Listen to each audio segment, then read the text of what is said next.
Really, you have to approach them with empathy. Not everybody wants to be homeless, and some do because of maybe it's PTSD or anxiety or a mental health issue. So it's basically approaching them with respect, with dignity, giving them their space, and asking them if they're willing to have that conversation. Hello, I'm Eric Anderson. The voice you just heard belongs to Yvonne Raymer. Yvonne, along with Morgan Hackl, are the featured guests in Episode 4, Season 4 of YXC Underground.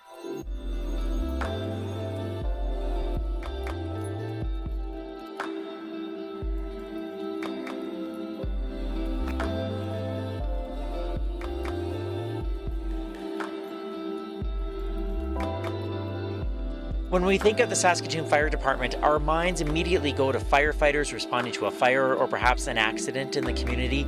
But Assistant Chief Yvonne Raymer and Chief Morgan Hackl are proud of the work the department is doing when it comes to helping our most vulnerable population who are struggling with homelessness, addiction, and mental health issues. We explore a different side of the Saskatoon Fire Department in this episode of YXC Underground.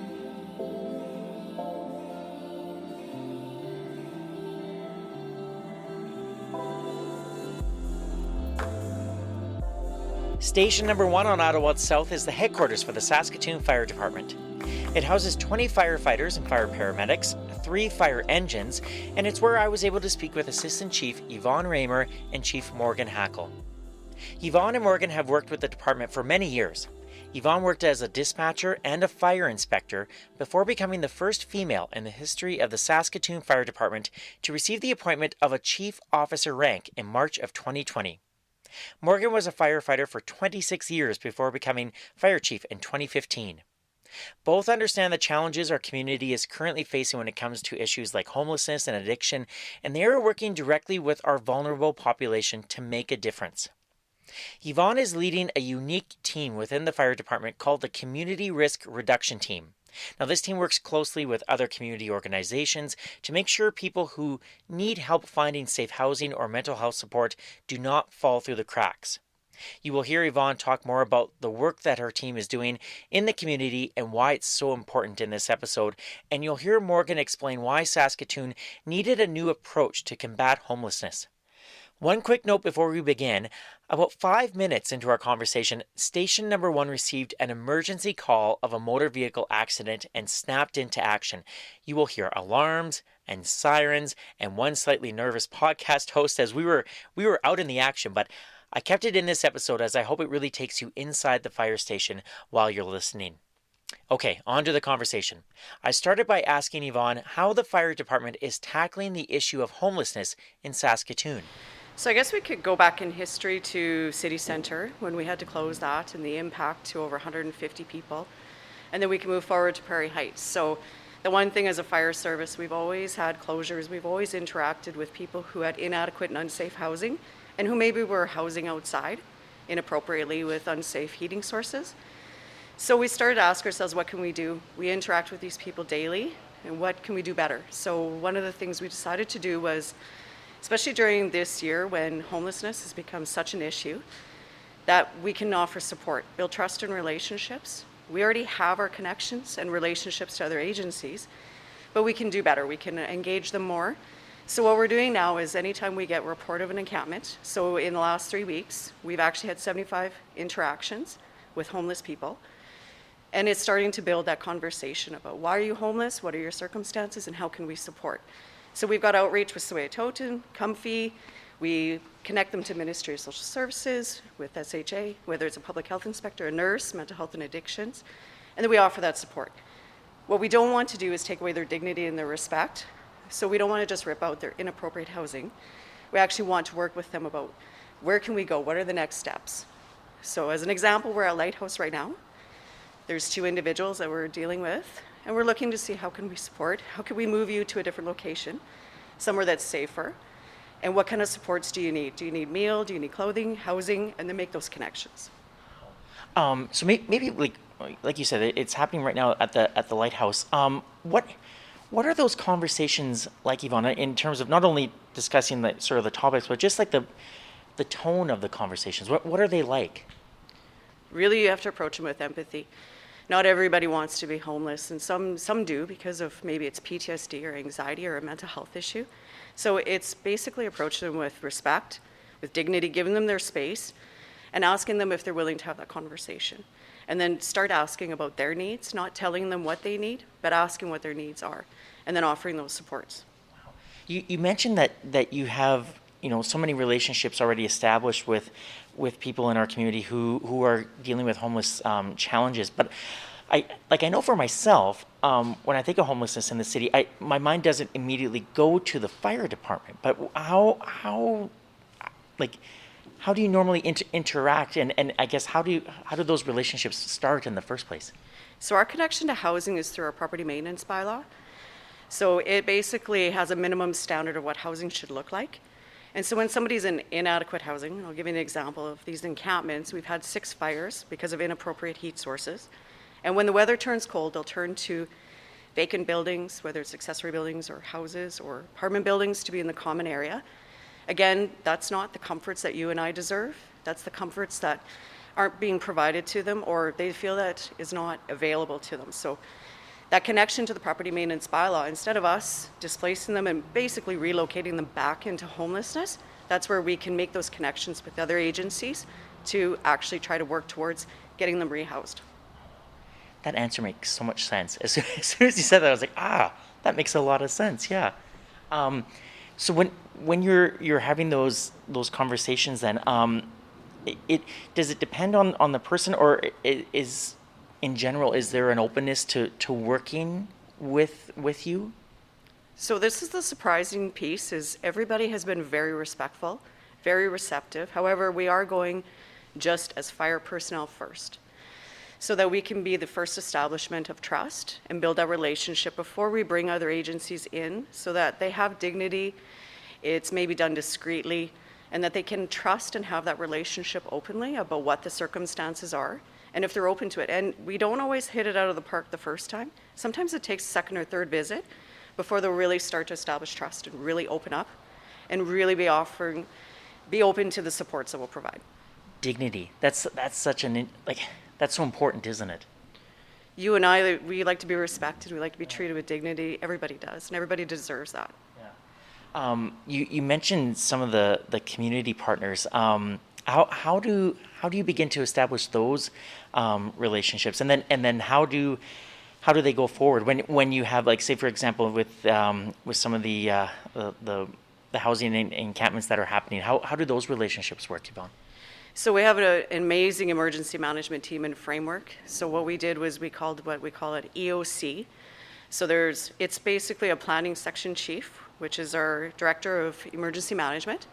So she sort of facilitates, brings everybody to the table that needs to be to the table. Fire is the incident commander. And then we basically lay out what it is that we each can do as agencies, and then we establish procedures and put a process in place in order to be effective.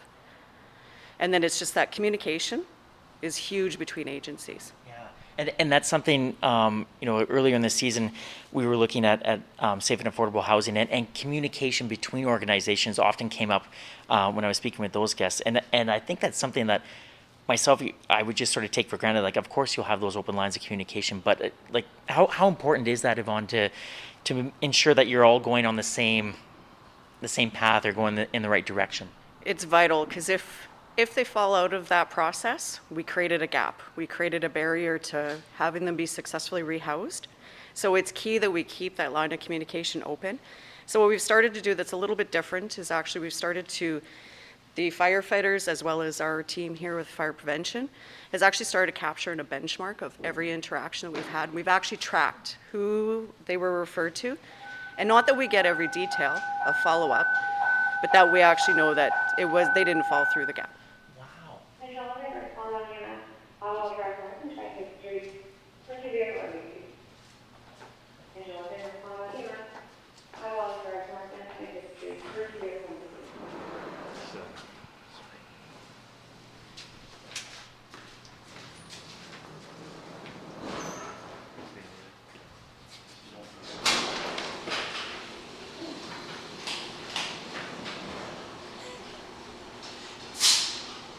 Chief, may I ask you what's happening at the moment? Okay, just currently right now, engine 11, so our captain's truck here at station number 1 is responding to a motor vehicle collision. So That will be lights and sirens, of course. And we respond with our firefighter paramedics, not just for the collision itself in terms of dangerous, any hazards and fluids for cleanup, but of course also the paramedics for the medical side. I have to tell you, this has never happened in any of my interviews before. Yeah. Well, I can tell you, so it's interesting when we look at our data from 2017 to today, we're going to see about a 40% increase in our call volume for the frontline firefighters, our fire apparatus. It's astounding. This year alone, it looks like we're going to be up close to 20% in call volume. So, when we talk about all the proactive work that we're doing in Yvonne's area, our business is exponentially increasing across the community. Do you know why that is? It's hard to say. So it's interesting. Early in the pandemic, we saw our call volumes actually level out and kind of slow a little bit. And I think if we all looked around the community at that time, at the start of the pandemic, our streets were not busy at all. People were, whether working from home, not going out as much, and, trying to get an understanding of what this pandemic really was. And as we've started to adjust to the pandemic, our call volume has gone up and up. It's interesting. Saskatoon's a big city.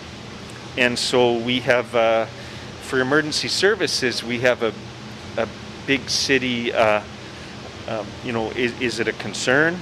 Maybe, because we're going to emergencies. But just with a big city, you're going to have continued growth in terms of emergency response. And it's kind of right across the board. It's not just one type of incident over the other. So whether it's medical calls, motor vehicle collisions, fires, structure fires, whatever it may be, we're just seeing a steady growth. Yeah. Can I just say thank you to both of you for, you were both so calm when that alarm went, and just slowly back over here, and thanks for being so calm. Yeah, so for me, Chief Raymer has always been on our prevention side of the business, although she worked as a dispatcher, so she has a great understanding of getting the trucks out the door and all the requirements of our dispatch center, which is an integral part of our work. But for me, spending close to 26 years in operations, so as a firefighter and emergency medical technician and an officer and then a battalion chief, I guess I feel calm because the thing inside, my energy's going because I'd love to jump on that fire truck. Well, I appreciate the fact that you're still here talking with me, but if you want to hop on the next one, I won't blame you. Okay, maybe I will. Okay. Maybe I will. Yeah, and on the flip side, I was actually just sorry I couldn't tell them where they needed to go. There is a bit of, when you're in that emergency front line to the front line, it's amazing work. This is just so cool. This has never happened on a podcast. Sorry for that was just really neat to see. So thank you for being so calm with me. Yvonne, with the work that you're doing, is it a case where, we just saw, your colleagues sort of rush out and off to an accident. How does it work then with your team in terms of, is it, I guess it's more like a subtle approach or subdued approach in terms of going to places and speaking with people? So fire inspectors and investigators don't respond code red like the firefighters do. They don't have frontline apparatus that respond. But we do have investigators who may be called out in the middle of the night, whether it's due to unlawful entry into a vacant building that needs to be secured. It could be because we need to conduct a cause and origin fire investigation. And then during the day, it's all hands on deck with my team. It could be if anything going on in your district. We have fire bylaw inspectors, we have fire inspectors, we have fire investigators. So depending on the district and what's going on today, like the imminent risks, we prioritize our work. So anything that's priority one, we deal with it as soon as practical, which means you drop and you pivot and you respond to that. But we don't respond code red, we go code green. Okay. But it is an immediate response. Yeah. With your team, and you've done such a wonderful job of explaining how just important communication skills are in your line of work. And I'm curious, as a communications person myself, how do you how do you train your team to not only be, empathetic and good speakers, but like listening as well? How do you train? You can't really train that. That's something that's built into us, but we do every week when we have our monthly meetings and our weekly meetings, respect, not just within the workplace, but also out in the community. We are very public facing. We do great work in the community, and reminding somebody, if you're not having the best day, I always say when you put on the uniform, you need to bring your best day when somebody's having their worst day. And if you're not having your best day, then ask a colleague to respond instead. And we are a great team. Everybody knows what's going on in our community, in our districts, and what's going on with firefighters. So we're here to support. And it's just remembering that that's our first priority, is to be supportive. I imagine the job is, there's stresses involved with it. Then it is, how important is it for that kind of team morale and to lift each other up when you do have those challenging days? Because I can only imagine, there are some tough days for you and your team. Very tough days. I'll say the fire crew called out one of our inspectors to sort of a different type of incident, and I got a phone call about 20 minutes into it, said I'm having difficulty sitting in a warm vehicle while this person is struggling to take support. So, it's that mental health and wellness check-ins that we do with each other, and then it's, okay, go back and offer more support. And in the end, it ended up working out to that individual's favor. We managed to get them to trust us enough to offer support, but COVID hasn't helped either. COVID has had us separated. Firefighters, you'll see us all in masks. So mental health and wellness checks with everybody and being supportive has been really key, being patient, being kind to one another, and just knowing that this has just added an extra layer of complexities to a challenging job already. And then you're going out in the community and you're having challenging and difficult conversations, and yet there has to be the distance and there has to be the mask involved. And yeah, that's just, God, it's a challenging position you're in. Everybody within the fire service, we all serve the community. It is a challenge, for sure. Yeah. Yvonne, I know before we started rolling, you said you could tell stories for hours and hours, and so I won't ask you for lots of stories, but I'm wondering if there has been, whether it's maybe in the last few months or in the last year, maybe a story or a moment that sort of stands out in your mind in terms of the work that you're doing, and maybe something where you were able to see like a positive impact, or maybe a good first step? So I was just reminded about a month ago of the impact that we do have on community, and it was around homelessness. And it was out in my alley, actually, and a lady came and she said, "Do you remember me? I remember you." And she wanted to talk about back about 5 years ago, I had to close her house. And I had supported her and got her into another location. And unbeknownst to me, she's one of my neighbors. But we had a conversation about a sibling who is homeless and who has mental health and addiction issues. And she voiced her concerns.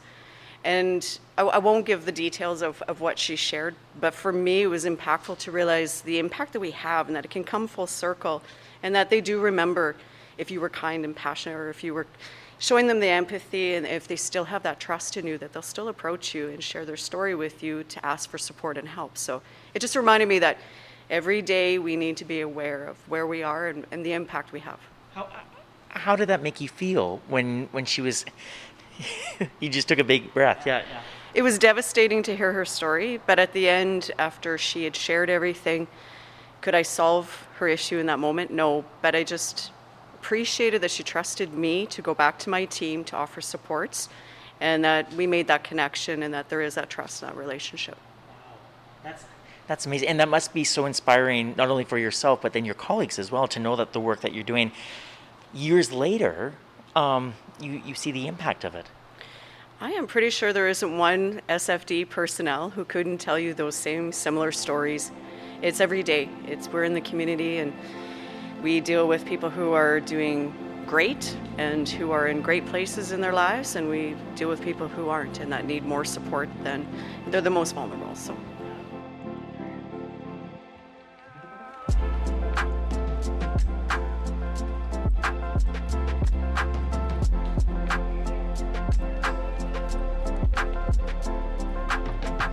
You are listening to episode 4, season 4 of YXE Underground. My name is Eric Anderson, and my guests are Assistant Chief Yvonne Raymer and Chief Morgan Hackl of the Saskatoon Fire Department. You can follow and listen to YXE Underground on Apple Podcasts, Spotify, YXEunderground.com, or wherever you find your podcasts. And you can also find YXE Underground on Facebook, Twitter, and Instagram, which is where you will see some lovely photos of Yvonne and Morgan taken by Saskatoon photographer Rana Andres. Don't forget to leave a 5-star review if you like what you hear.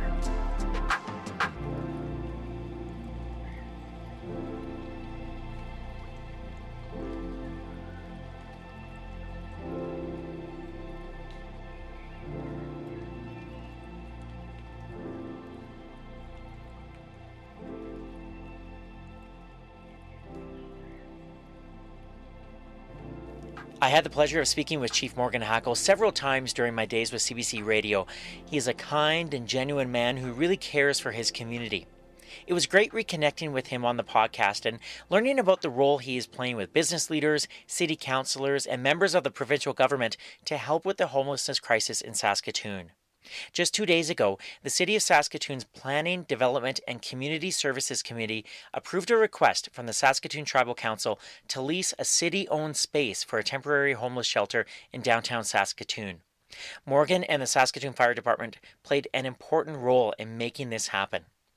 In the second part of our conversation, Morgan explains why it's so important to not only work with community leaders, but to actually speak with people living on the street to better understand their needs. You'll also hear Yvonne share why this work means so much to her. Let's pick up our conversation with Morgan discussing how his role as chief has changed in the past 2 years. Of course, during COVID, so many things elevated, and there was huge impacts to our community.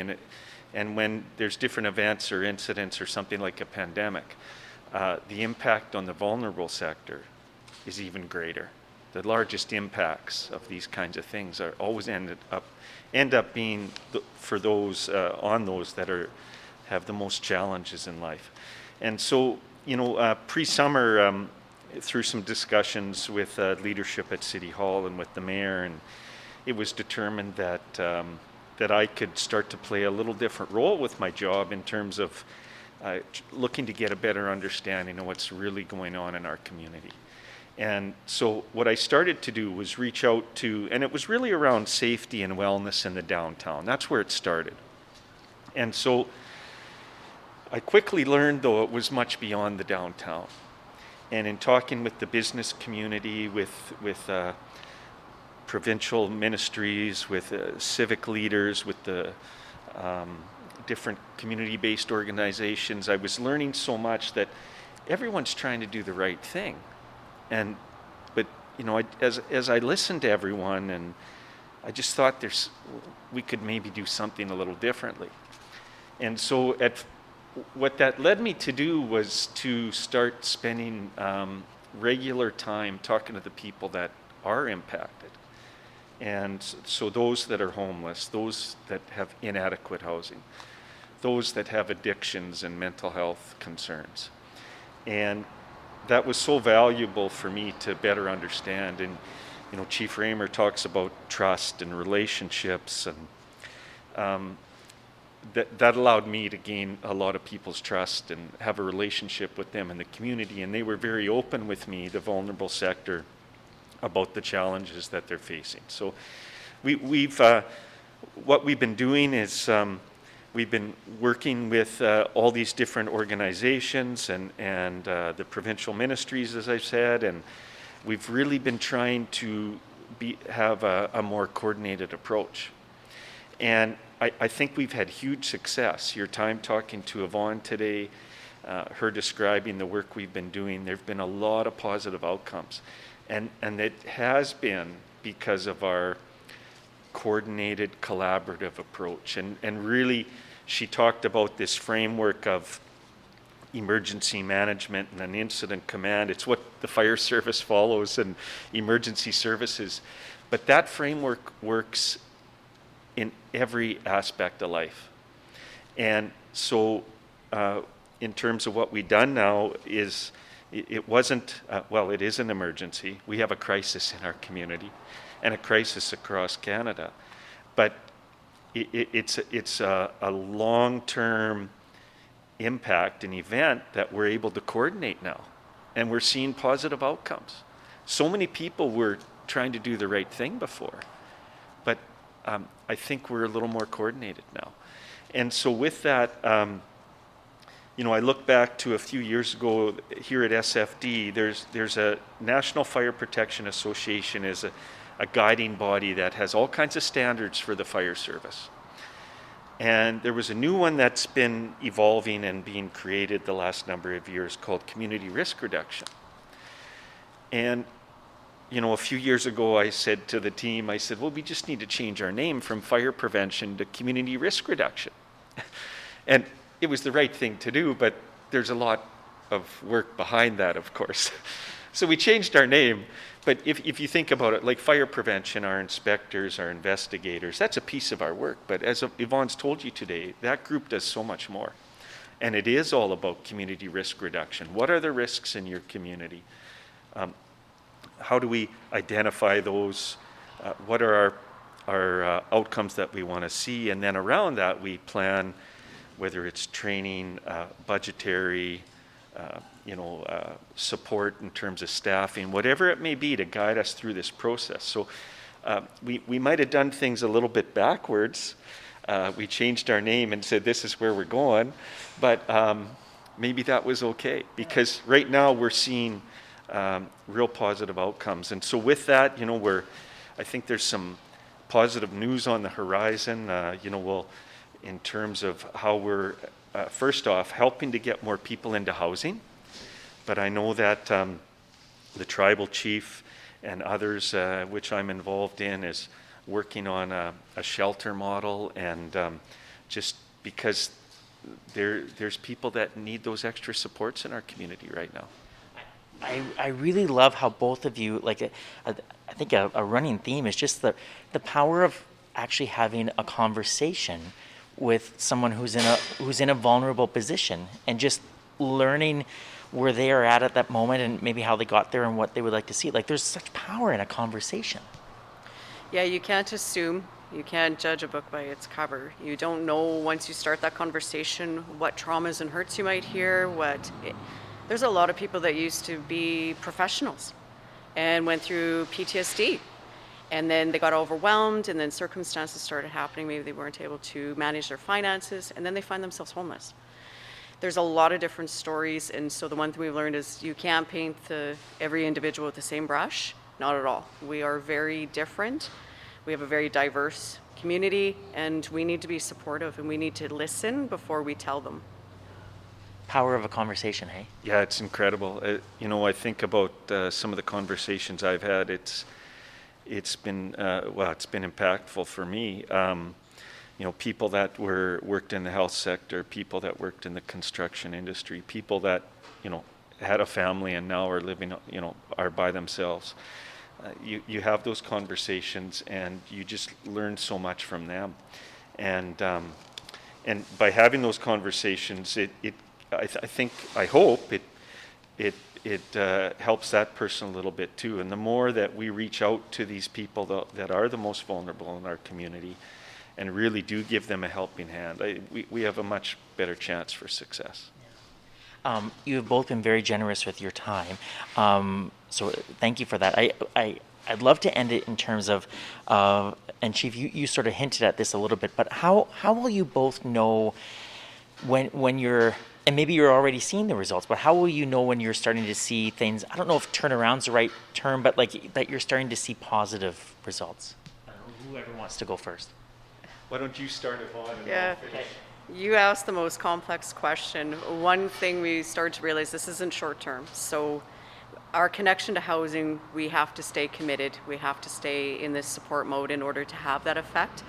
We have short wins. We have people with very simple needs. And that is what I would call the quick wins. But we have some people that they have some very complex needs. And it's going to take a whole community approach in order to support them and make sure that they get towards a better path moving forward.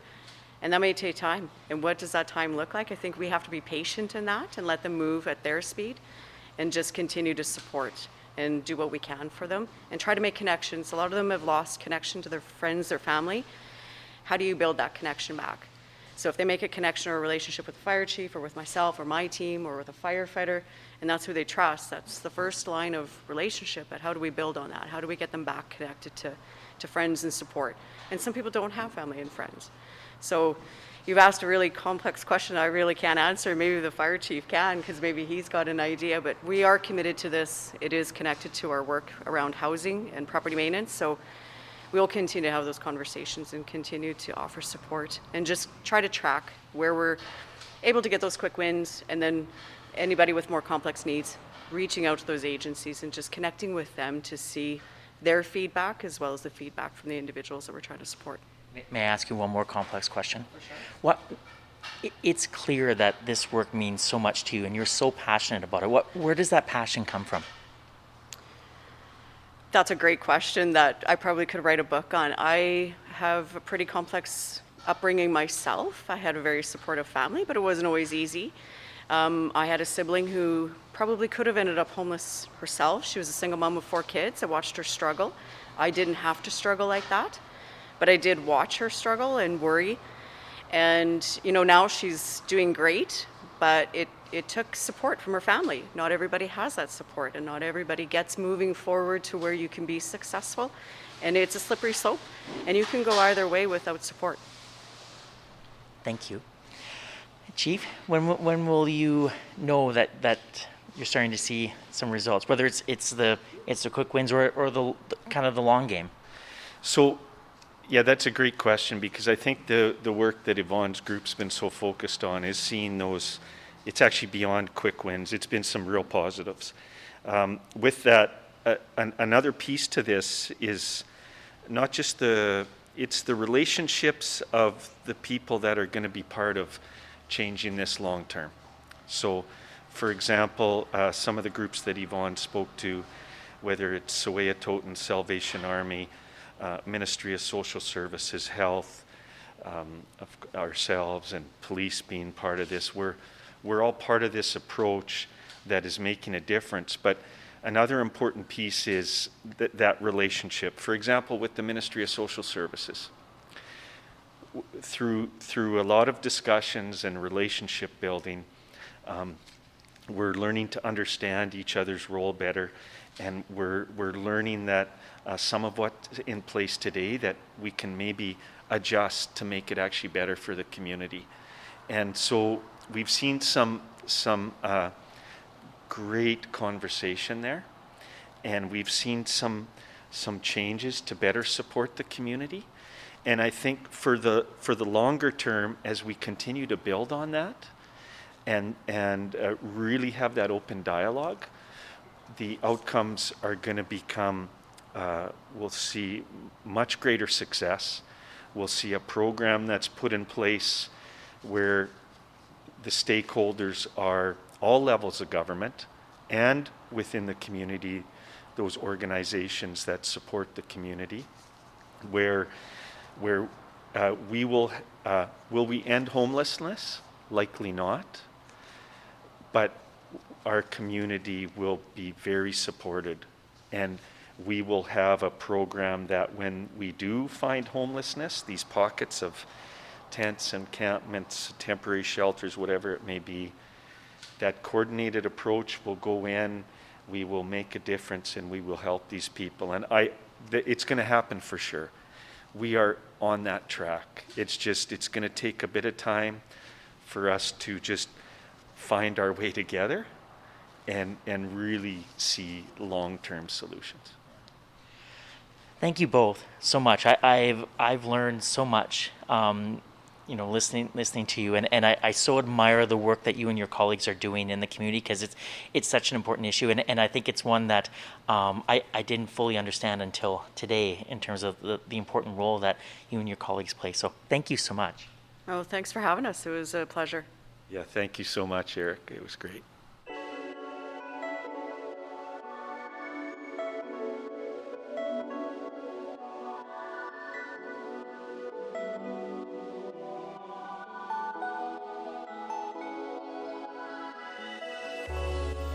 You've been listening to episode 4, season 4 of YXC Underground. My name is Eric Anderson.